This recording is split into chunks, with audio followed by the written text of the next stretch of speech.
Alors, je vous demande d'accueillir à présent Romain Chauvet, sous vos applaudissements. Alors, Romain, tu as un petit défi, c'est que tu vas devoir faire un peu plus court, évidemment. Non, on a un petit peu de temps, on jouera sur la pause café. Donc, Romain, tu vas nous expliquer comment la métagénomique ciblée va changer la donne. Alors là, j'attends de voir ça. Très bien. C'est parti. Merci, bonjour à tous. Merci pour l'invitation. Cette invitation qui fait suite notamment à un article qui est paru dans le site des super microbiologistes.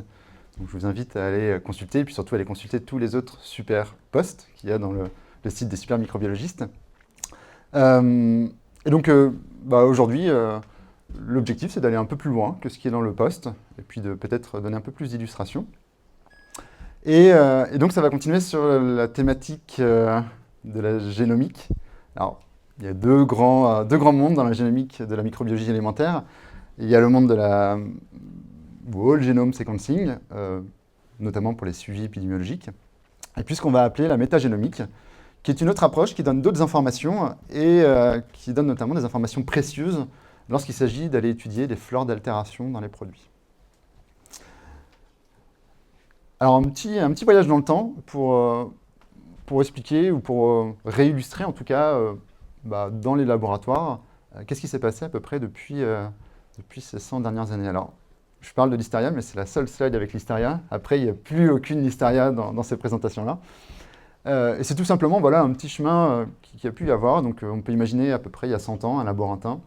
Il n'y avait pas grand-chose de plus qu'un microscope dans son laboratoire. Et c'était déjà pas mal, certainement.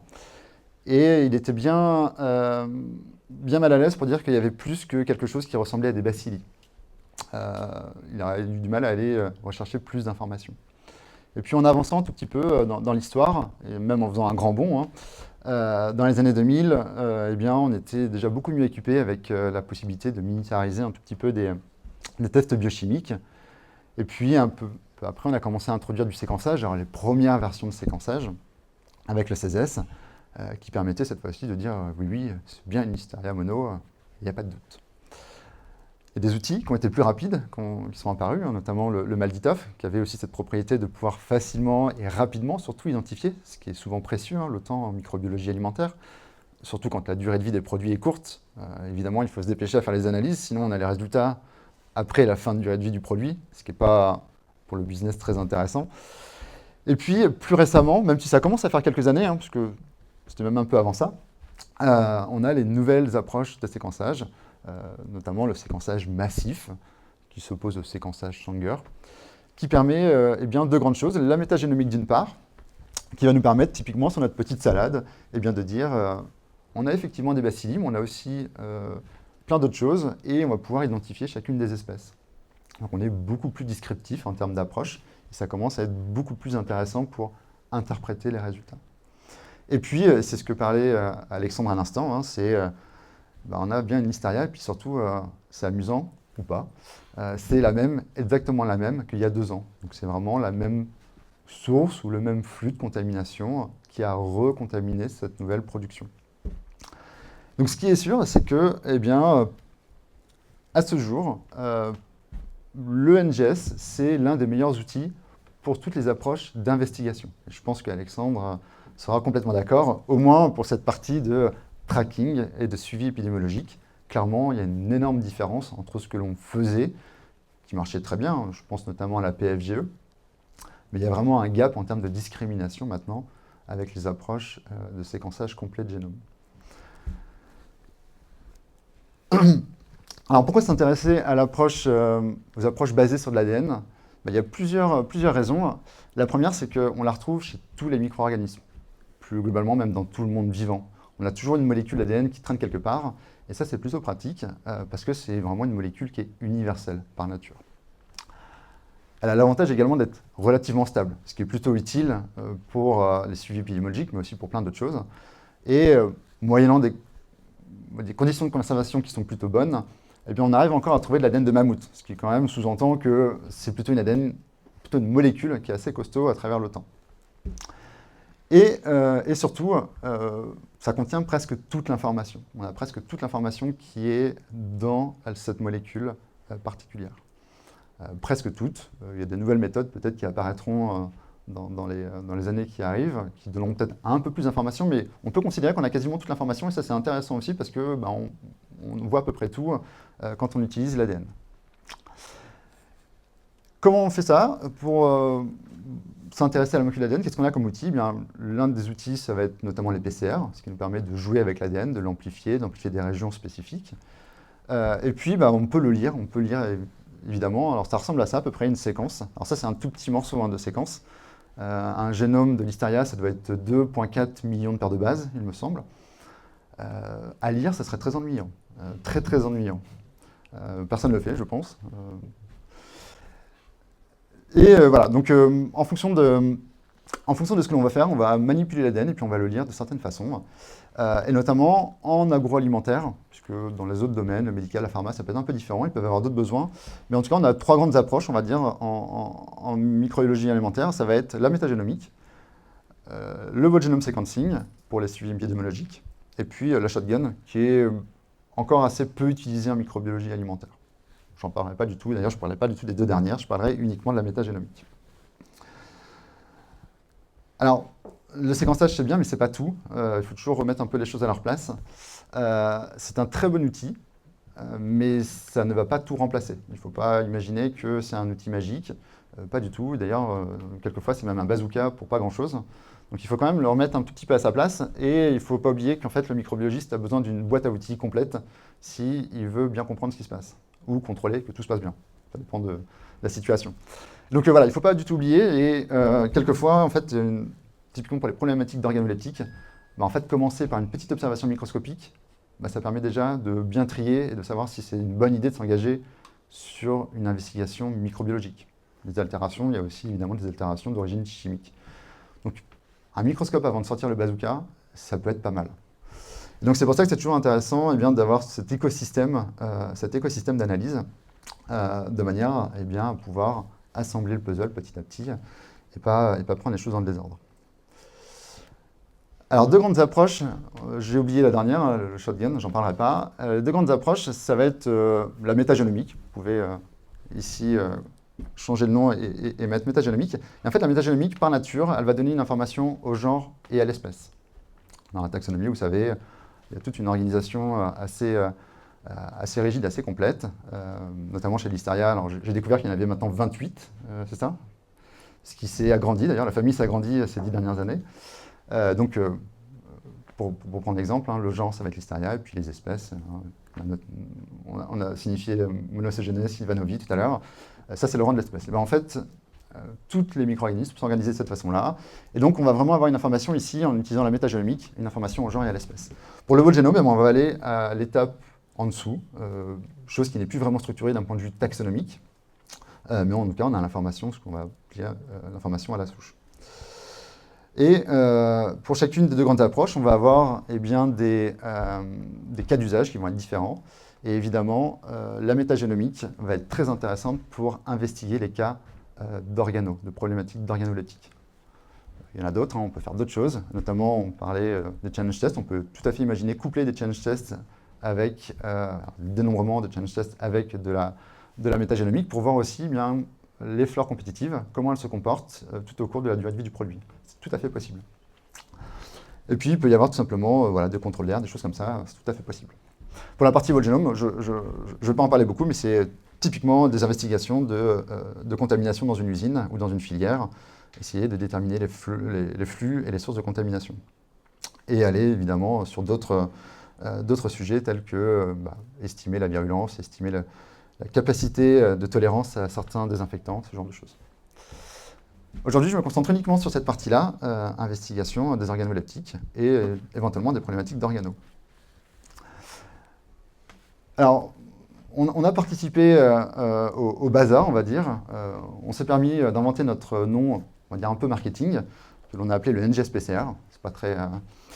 Mais toutes ces dénominations renvoient toujours plus ou moins à la même chose. Ça va être métagénomique, métabarcoding, microbiome analysis, ainsi de suite. Tout ça, ça renvoie globalement à la même chose. Donc d'un point de vue scientifique, dans les articles, vous trouverez à peu près toutes les dénominations possibles et imaginables. Et voilà, on participe à notre échelle. Dans tous les cas, l'objectif, ça sera toujours la même chose, hein, ça sera de séquencer une petite partie pour pouvoir identifier au genre et à l'espèce. Quelques exemples très appétissants. Normalement, le petit déjeuner est passé, donc ça va, on est suffisamment éloigné. Alors, peut-être que les couleurs, on ne voit pas très bien, mais croyez-moi, ce n'est pas très appétissant quand on les voit. Et donc, il y a une panoplie assez incroyable de mécanismes d'altération des aliments. J'ai envie de dire, il y a presque autant de cas de figure que de micro-organismes, de matrices et de process. Et donc, ce n'est pas une microbiologie qui est très simple. On avait même tendance, à certains égards, à l'avoir oublié avec les conservateurs. Et les stratégies récentes de Clean Label fait réapparaître des problématiques qui avaient été un peu oubliées et que les microbiologistes avaient même complètement oubliées. Donc, quelquefois, on pourrait ressortir des articles d'il y a 20 ou 30 ans et on a la solution. Donc, c'est assez intéressant. Et donc, c'est assez varié. Donc, ça va d'un gonflage d'emballage, j'en reviendrai un tout petit peu après, du verdissement de viande, et tout ce qui va être un peu texture avec des filaments ou des choses comme ça. Et puis, des apparitions de pigments. Enfin bref, on a une variété assez large de mécanismes d'altération. Fort heureusement, la plupart du temps, voire même quasiment tout le temps, il n'est pas question de pathogènes ici. C'est pas très dangereux de les manger. Mais quand même, il y a de fortes chances qu'il y ait quelque chose qui soit mal passé, donc il n'est pas exclu qu'un pathogène soit présent. Mais bon, globalement, c'est plutôt repoussant qu'autre chose pour la plupart des consommateurs. Un petit exemple que certains ont peut-être déjà vu, et peut-être qu'il était d'ailleurs dans l'article, celui-ci, c'est l'exemple d'un jambon. Alors c'était un industriel qui a décidé de partir dans la stratégie du Clean Label, et donc d'enlever les préservateurs chimiques et de les remplacer par des biopréservateurs. Et il observait sur la dernière tranche du jambon des taches jaunes, un peu gluantes, donc potentiellement pas pathogènes, mais encore une fois pas très appétissants. Et donc la stratégie ici, c'est de se dire d'où vient cette altération. Alors évidemment, on peut commencer par une petite observation sous microscope, vérifier que c'est bien d'origine bactérien. Et à partir de là, on pourrait très bien se dire, on part dans la stratégie classique, on va dénombrer des grandes familles, une par une, et puis on va voir là où il y a un dénombrement très élevé. Ça, c'est une approche qui peut marcher, mais il y a quand même quelques hypothèses. C'est être sûr de balayer suffisamment toutes les grandes familles, et surtout faire l'hypothèse que ça sera bien cultivable, et facilement cultivable, ce qui n'est pas toujours donné d'avance. Ici, la stratégie, ça a été de partir plutôt sur une approche de séquençage, en prélevant une partie qui était conforme et une partie qui était non conforme dans l'échantillon. Donc, typiquement, on prélève là où c'est jaune gluant et on prélève à côté là où ça avait l'air conforme. Et donc la seule hypothèse, initialement, c'était ça doit être d'origine bactérienne, pas plus. Ce qui est assez facile comme hypothèse à formuler dans un laboratoire de microbiologie. Et voilà ce que donne typiquement un résultat de séquençage, c'est-à-dire la liste des micro-organismes présents dans l'échantillon, la liste de manière non ciblée. C'est-à-dire qu'ici, on met dans la machine et on voit ce qui sort, tout simplement. Il n'y a pas eu de sélection préalable de certaines grandes familles ou quoi que ce soit. Et donc, dans ce cas de figure, sur la partie conforme, on se rend compte que la flore est plutôt dominée par le Leuconostoc carnosum. Carnosum, ça renvoie au produit carné, donc on peut se dire qu'il n'y a pas trop de surprises. Le Staphylococcus, en discutant avec le client, c'était justement le biopréservateur. Donc ça peut aussi servir à ça, ça peut vérifier comment s'installe un biopréservateur dans un échantillon, dans le process. Et puis on retrouve 2-3 autres, sachant que ça, c'est les abondances relatives, c'est une indication sur les abondances relatives de chacune des espèces. Et quand on regarde ce qui se passe sur la partie non conforme, on se rend compte que l'échantillon est principalement dominé par un Leuconostoc gedilum. Et donc, potentiellement, ça va être notre responsable. Pour l'instant, on ne le sait pas encore, mais c'est potentiellement un responsable de l'altération. Évidemment, l'information ici au genre et à l'espèce est importante, puisque si on avait seulement l'information au genre, en fait, on aurait observé des Leuconostocs dans le produit conforme, des Leuconostocs SP dans le produit non conforme, pas de contraste entre les deux résultats, on n'aurait pas été vraiment avancé dans l'investigation. Et donc, ce qu'on observe ici, c'est qu'on a dressé la liste des espèces dominantes dans l'échantillon. Il n'est pas ici question d'aller chercher vraiment les espèces qui sont d'ailleurs souvent pathogènes. Les pathogènes sont plutôt en abondance très faible par rapport à la flore dominante, ça va dépendre des produits. Mais...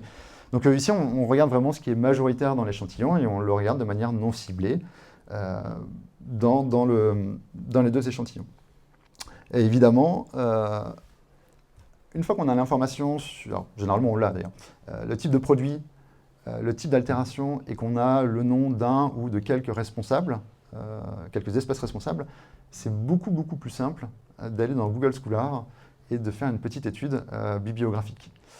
Lorsqu'on a seulement 2 des 3 informations, le temps à y passer est démesurément beaucoup plus long. Et avoir les 3, ça facilite grandement cette approche d'investigation bibliographique pour aller expliquer. Et donc là, en l'occurrence, ça s'explique relativement bien dans la littérature. Un deuxième exemple, cette fois-ci de gonflement.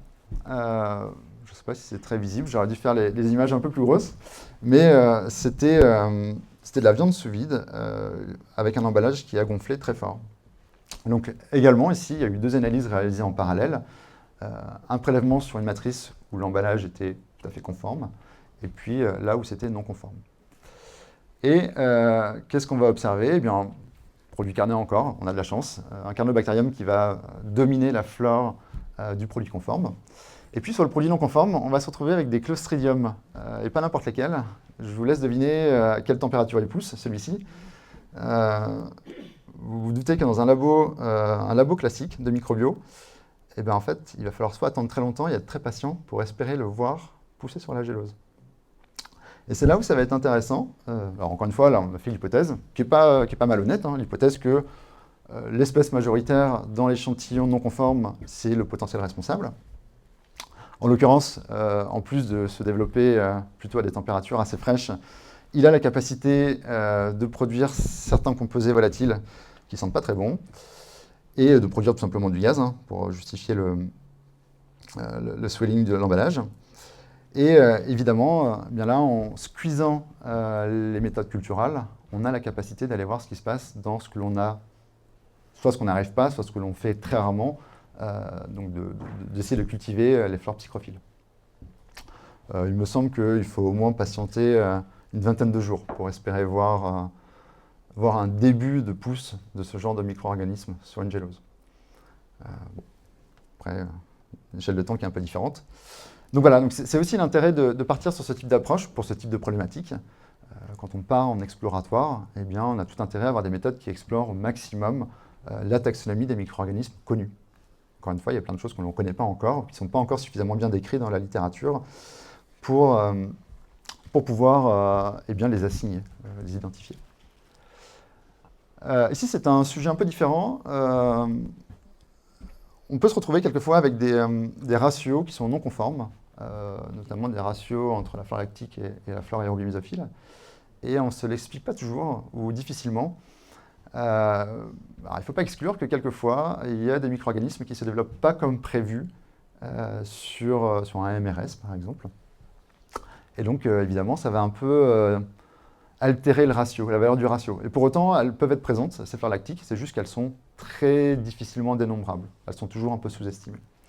Alors ici, ce n'est pas vraiment le sujet, mais c'est plutôt un exemple. Et l'idée ici, c'était plutôt de faire un petit exercice, de se comparer à qu'est-ce qu'on obtient si on cherche à identifier l'ensemble des colonies sur une gélose avec un Malditoff, ou si on fait la même chose avec une approche de métagénomique. Alors là, la stratégie, c'est pas du tout basé sur une expérience client, c'est plutôt comment dire, un vendredi après-midi au laboratoire où on s'ennuyait. Et donc j'avais demandé à un technicien de dire vous prenez autant de colonies, enfin autant de morphotypes que vous voyez et vous les repurifiez sur des nouvelles géloses. Et donc la technicienne en l'occurrence avait identifié une dizaine de morphotypes différents, elle avait jugé, parce que là c'est vraiment un jugement expérimental, qui avait pris une dizaine de morphotypes différents et donc elle a fait 10 géloses. Et de chacune de ces géloses, elle a repris une colonie, puis elle a passé ça dans le Malditoff.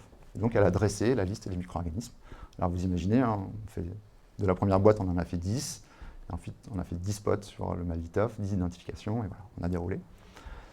Et juste après qu'elle ait fait ses prélèvements, alors on a fait l'hypothèse que le prélèvement pour faire les 10 géloses n'avait pas significativement altéré la matrice originale. Et donc ce qu'on a fait de la gélose originale, on a repris toutes les colonies, en fait on a pris toute la gélose, toutes les colonies, on a refait une sorte de bouillon, et on a fait comme si c'était une flore. Et on obtient ça par séquençage, donc par métagénomique. Alors, prime abord, on se dirait le tableau est plus petit, on a vu moins de choses. Alors pas tellement, au contraire même, parce qu'il y a des micro-organismes qu'on n'avait pas vus par la stratégie de prélever visuellement chacun des morphotypes. Et en fait, on a une vue un peu plus complète, notamment la Yoconella était passée complètement sous les radars ici, tout simplement parce que, je crois que c'est dans le titre, hein, le morphotype ne fait pas forcément l'espèce. Il peut y avoir évidemment plusieurs espèces qui ont des morphotypes très proches, et sur une base de sélection visuelle, on peut passer très rapidement à côté de certaines espèces.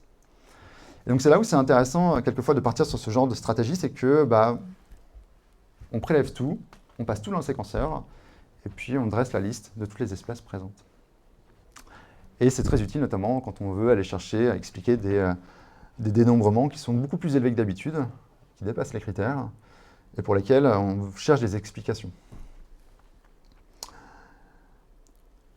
Alors comment ça se passe en pratique, cette histoire de séquençage dans un laboratoire? Ça va se passer évidemment par un prélèvement. On commence quand même toujours par un prélèvement. Alors c'est assez variable, on peut partir d'une panoplie d'aliments assez large, pas forcément que des produits finis. Hein. Je vous ai présenté des produits finis, mais ça peut être tout à fait sur des matières premières ou sur des produits intermédiaires. On va directement faire une phase d'extraction de l'ADN. Et donc, à aucun moment ici dans le laboratoire, il y a un incubateur, il n'y a pas de phase d'incubation. Sauf évidemment si on commence à partir d'une gélose. Là, il y a eu des géloses qui ont été incubées au préalable. Mais sinon, vraiment, la partie purement séquençage, c'est directement de l'extraction, puis on part, extraction d'ADN, puis on part sur des PCR. Alors, c'est des PCR qui sont un peu inhabituels pour le monde de la microbiologie alimentaire, parce que généralement, les PCR, on les entend comme des PCR qui vont cibler une salmonella, cibler une listeria, de manière très spécifique. Là, c'est complètement l'inverse, ce sont des PCR qui sont complètement non spécifiques. Alors, ce n'est pas tout à fait non spécifique, on appelle ça des PCR universelles, et en fait, elles vont cibler un gène qui est commun dans toutes les bactéries, et ce gène va être pratique parce qu'il est un tout petit peu différent pour chacune des espèces, et donc quand on va le séquencier, on va pouvoir réassigner chacune des espèces présentes. Donc on a cette phase de PCR, une préparation de librairie, du séquençage, et puis, évidemment, la partie bioinformatique, puisque des données de séquençage en soi, on n'en fait pas grand-chose. On parlait tout à l'heure du génome des listeria, on ne s'amuse pas à scroller l'écran pendant à peu près 24 heures, je pense, et on n'en ferait pas grand-chose en plus. Donc la partie bioinformatique, évidemment, est importante. Et ici, tout à l'heure, je parlais d'approche non ciblée. Quand on se lance dans un séquençage de métagénomique, on fait l'hypothèse que c'est bactérien, et bien en fait, on va faire une hypothèse où c'est 1, 2, 3, 10 espèces parmi les 11 000 présentes qui sont potentiellement détectables. Donc c'est vraiment non ciblé.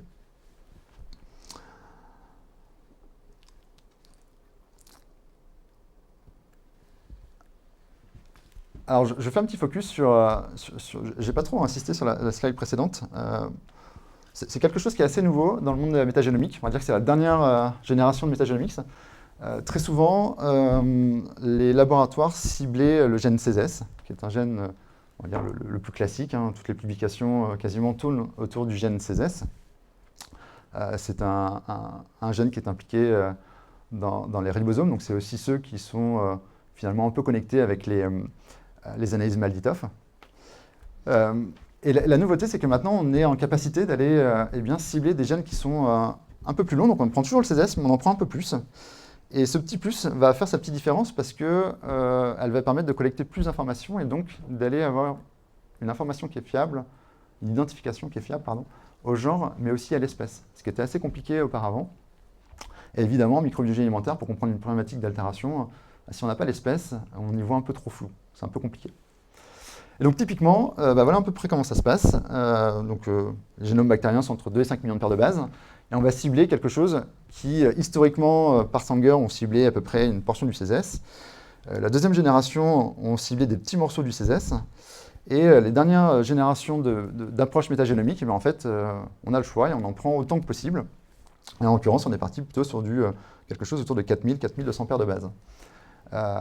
Et ça a un double avantage, en plus d'avoir une meilleure identification taxonomique et donc de pouvoir avoir des informations qui soient fiables au genre et à l'espèce. Ça va aussi limiter un tout petit peu l'information qui vient de cellules mortes. Généralement, les cellules mortes, ce n'est pas celles qui altèrent le produit. Potentiellement, c'est celles qui ont pu l'altérer quand même. Mais généralement, c'est plus trop celles qui sont vivantes et qui ont en tout cas encore cette capacité à détruire le produit. Et évidemment, plus la PCR est exigeante, notamment par la longueur de la région ciblée, et moins il y a de chances de détecter de l'ADN de cellules mortes. Donc c'est un double avantage, c'est l'avantage à la fois taxonomique et aussi de filtrer, pré-filtrer en tout cas, les informations qui sont restituées dans le rapport.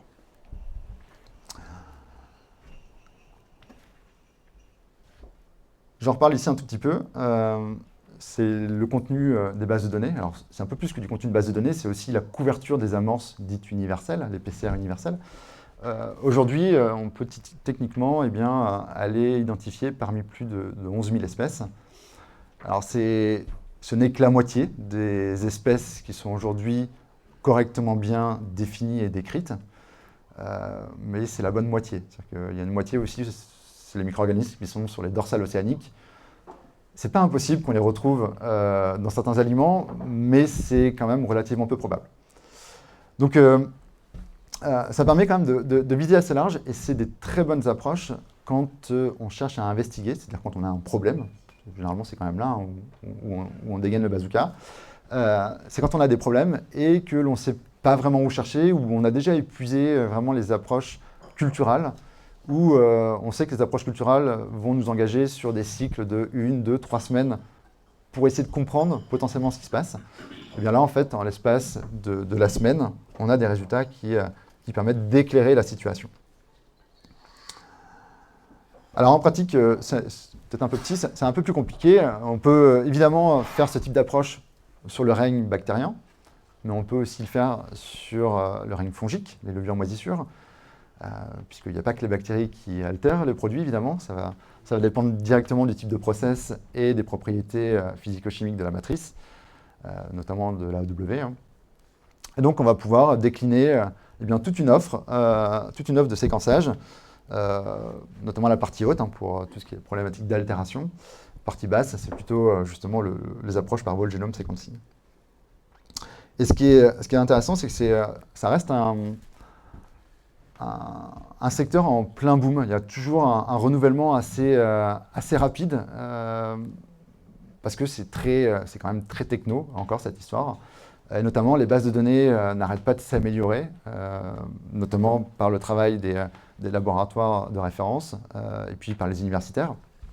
Donc on a des bases de données qui sont de plus en plus pertinentes. Et puis, d'un point de vue techno, il y a beaucoup de choses qui changent, et c'est toujours très important d'être à jour. Et donc évidemment, on travaille et on essaye de rester le plus possible à jour sur nos approches. Et voici pour une dernière petite slide. Donc c'est quelque chose des approches de métagénomique qui sont vraiment en plein boom. Ça fait 10 ans, à peu près une dizaine d'années, que l'on propose ce type d'analyse. Mais depuis 2-3 ans, il y a vraiment un regain d'intérêt.